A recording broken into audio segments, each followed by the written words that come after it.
principe de cette conférence, c'est de vous apporter un éclairage sur un sujet qui est effectivement mal connu, complexe.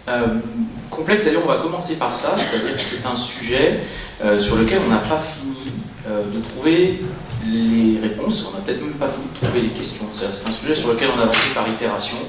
On a pensé trouver des réponses, finalement on s'est aperçu que c'était pas tout à fait ça. Le sujet est encore en cours d'élaboration. Pour autant, c'est pas parce qu'on n'a pas toutes les réponses qu'il ne m'a pas semblé important de vous présenter l'état des connaissances, parce qu'on a dans notre société un grand nombre d'enfants, d'adultes.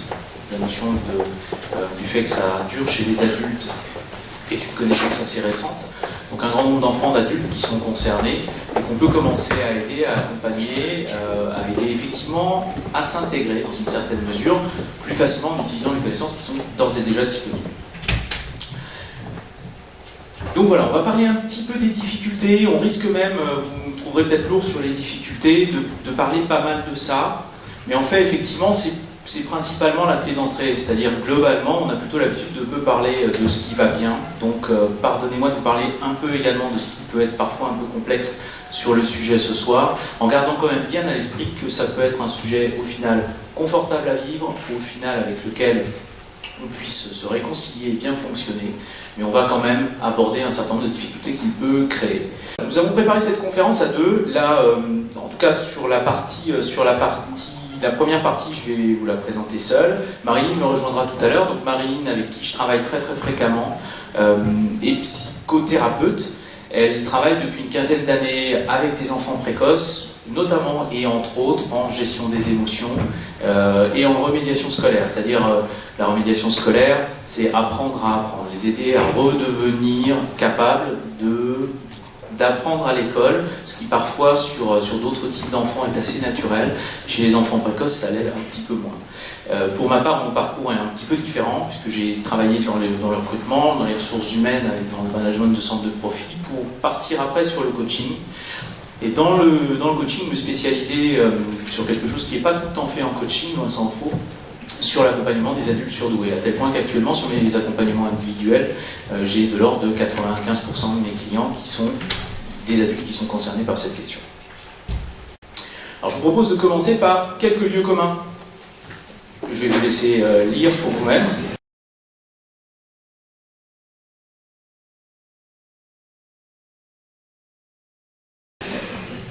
Charge à vous de trouver le plus bête. C'est tous des lieux communs, ils me semblent tous erronés.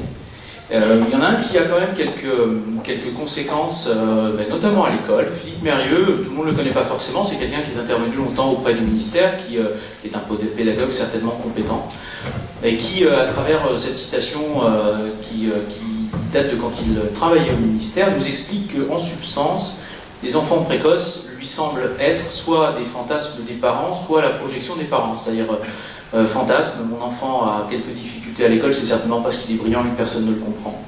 Soit éventuellement des projections des parents qui s'amusent à faire des bêtes de concours en apprenant tôt à lire à leurs enfants, par exemple. L'ensemble des gens qui travaillent sur le sujet vous diront que c'est erroné, qu'on ne peut pas acquérir des compétences qu'on n'est pas capable d'acquérir en substance. C'est-à-dire, si vous n'avez pas la place ou la rapidité dans le cerveau pour acquérir ces compétences, vous ne les acquérirez pas plus vite ou à un niveau de profondeur bien supérieur aux autres. Il y a également un élément là-dessus qui ne nous aide pas à diffuser l'information, c'est-à-dire une espèce de culpabilisation. Il y a forcément des parents d'enfants précoces dans la salle, combien d'entre eux peuvent le dire avec facilité, sans se retrouver taxés immédiatement d'orgueil, que sais-je. Moi je voudrais que ce soir, on reparte tous en ayant un peu plus de facilité à parler du sujet, le cas échéant, et à l'accepter quand on en entend parler, parce que c'est un sujet qui est très très loin d'être un fantasme, et qui est souvent un sujet qui crée des, on va dire difficultés, en tout cas des vrais enjeux dans la vie familiale avec ses enfants et dans leur éducation.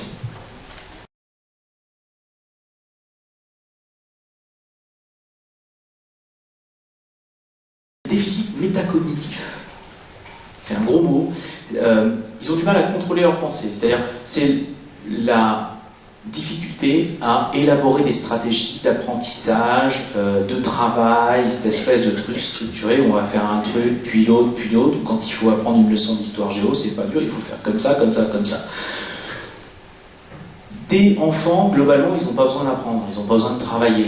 Donc ça va bien, c'est fastoche. Résultat, on ne développe pas chez ces enfants-là de stratégie ou d'habitude d'apprentissage. Et puis au moment où 6e, 5e, 4e, première, au moment où ça devient compliqué, et bien là, badaboum. Et là, on se retrouve face à des vrais drames. C'est-à-dire qu'ils n'ont rien changé à leur comportement et tout s'effondre. Donc ils ne peuvent pas comprendre. D'où l'intérêt aussi, je le disais tout à l'heure, de le détecter, de le comprendre le plus tôt possible, parce que quand on en a un qui n'a pas l'air de poser de problème jusqu'à 12 ans, si la puissance brute du cerveau, passez-moi la façon de le dire, lui a permis de compenser toutes les carences d'apprentissage, à un moment, ça ne suffira plus. Donc il peut être intéressant quand même si c'est un enfant précoce qui ne crée pas de difficultés, de développer avec lui des stratégies d'apprentissage, de vérifier comment il apprend à apprendre, de sorte que personne ne vous en fera jamais une médaille et personne ne le saura jamais parce que finalement ça se passera bien, mais de sorte que justement arrivé au moment où il faut quand même bosser, il arrive à le faire, elle arrive à le faire. Oui, il ou elle arrive à le faire. Ça va de soi, il y a autant de garçons que de filles. Sauf que dans les cabinets des psychologues, on voit que les garçons. Sauf que les tests de QI, on voit que les garçons. J'exagère un peu, mais j'exagère pas beaucoup. Quand vous avez un garçon qui est concerné, si vous avez des filles, ça marche pareil dedans. Estime de soi basse, je vous en ai parlé. Notamment, alors ça a été même... Là, je vous l'explique, mais ça a été, puisque maintenant on sait mesurer, en tout cas ça c'est une des habitudes des psychologues et des chercheurs, ils mesurent les choses, donc ils mesurent l'estime de soi, et il y a des études de corrélation qui ont été faites qui montrent une corrélation extrêmement forte entre les forts QI et une estime de soi à l'exact opposé du QI.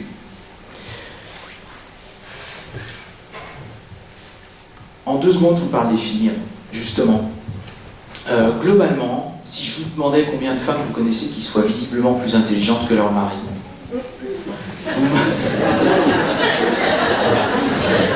pourquoi les garçons ne rient pas?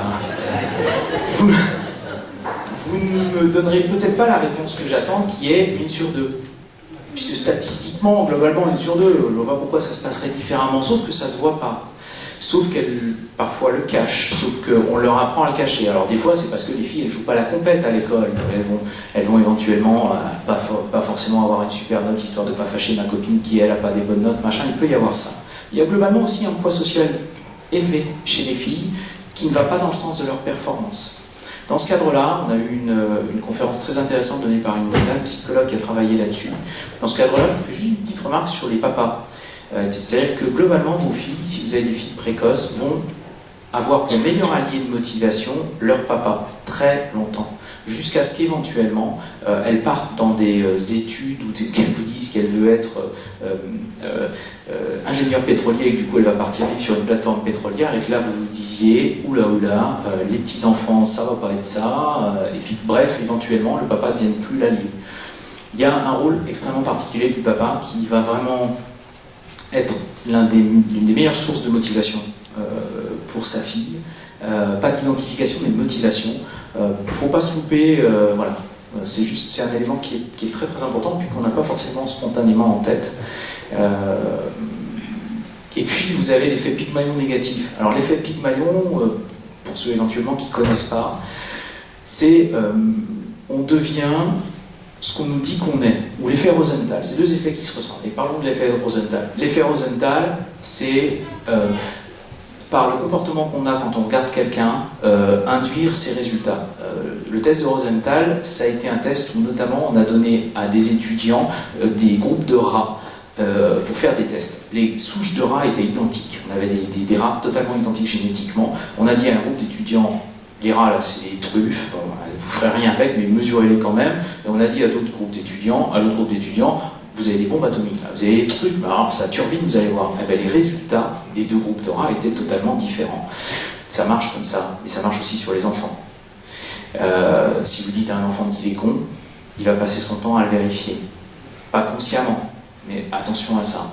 Et l'effet Rosenthal négatif, ça peut être aussi quand on dit à un enfant 16 de moyenne, c'est déjà bien.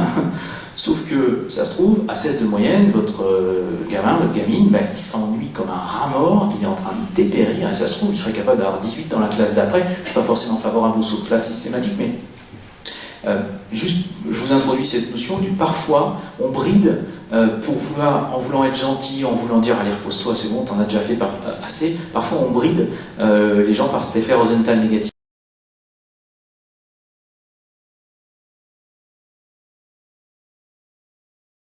À travers les mailles du filet, parlons un petit peu des adultes. Les adultes ont une grande constante, c'est ce qu'on appelle le faux self. Beaucoup d'entre eux vont avoir développé ce faux self, c'est-à-dire un espèce de masque social qui va leur permettre d'être à peu près acceptable en société, à peu près de passer discrètement, en ne disant jamais au final les idées qu'ils ont, la façon dont ils pensent différemment, ils finissent par se cacher énormément. On a tous des masques sociaux.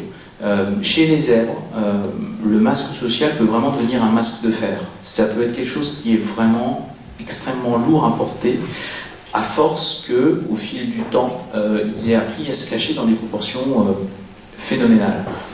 On peut très bien vivre avec, on peut très bien vivre en société avec un cerveau qui est calibré comme ça. C'est le sens de la conférence de ce soir, pour autant qu'on ait appris tôt à bien s'en servir, qu'on ait appris tôt que ça n'est ni un handicap, ni quelque chose de mal, et qu'en ayant un cerveau comme ça, on n'est pas pour autant une mauvaise personne, de quelque manière que ce soit, et que du coup, le plus tôt possible, les gens qui sont concernés aient la chance d'apprendre à fonctionner avec un cerveau comme ça. Plus on diffusera l'info, plus les parents comprendront tôt ces différents éléments-là, plus on apprendra aux enfants à se canaliser plutôt que de se cacher, et plus on en fera des adultes heureux. Ça, c'est vraiment un élément important de ce que je veux vous dire ce soir. Grosso modo, il n'y a pas d'adultes qui ont été testés. C'est-à-dire l'immense majorité des adultes concernés n'a pas été identifiée. Je ne vous l'ai pas dit tout à l'heure, donc je vais vous le dire maintenant. Si vous saviez, ou si vous disiez combien il y a de personnes concernées dans le Nord-Pas-de-Calais ou en France, on ne va pas s'amuser à faire passer un micro, mais globalement, vous seriez peut-être étonné d'apprendre que ce qu'on appelle des surdoués, si on veut aller chercher le mot le plus difficile à porter, il y en a entre 80 000 et 240 000 dans le Nord-Pas-de-Calais, tous âges confondus.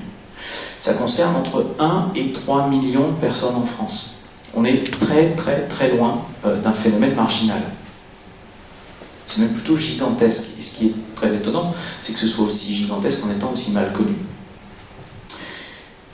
Et qu'autant de gens adultes, au final, se trimballent les valises que certains ont commencé à identifier et qu'ils ont l'impression d'être les seuls à porter. Et là, certainement une des bonnes façons de faire en sorte qu'à l'avenir, ce soit moins lourd à porter, c'est le plus tôt possible de permettre aux enfants de bien fonctionner avec ça. En entreprise, compliqué en entreprise, je vous en avais parlé tout à l'heure, hein, on a souvent des parcours professionnels assez chaotiques, voire extrêmement chaotiques. Quand vous voyez un CV arriver avec quelqu'un qui a 30 ans et où le CV il tient déjà pratiquement sur 2 pages, il faut peut-être commencer à se poser des questions.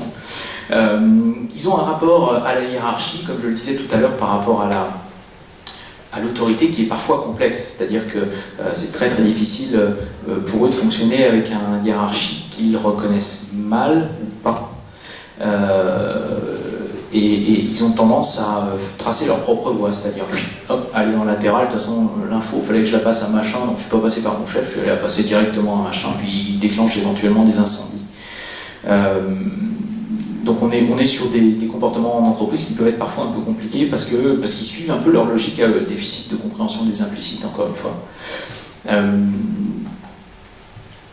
Ils peuvent avoir tendance, souvent, dans le réseau amical et professionnel, à porter des gens au nu, à chercher des gens qui vont enfin pouvoir admirer, enfin quelqu'un où je me sens dépassé de la tête et les épaules, jusqu'au jour où cette personne-là trébuche.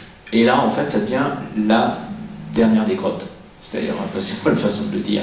Mais ils ont tendance souvent à porter autant les gens au nu qu'ils vont être intransigeants le jour où cette personne-là trébuche ou les déçoit. Ça, c'est vraiment une tendance assez forte.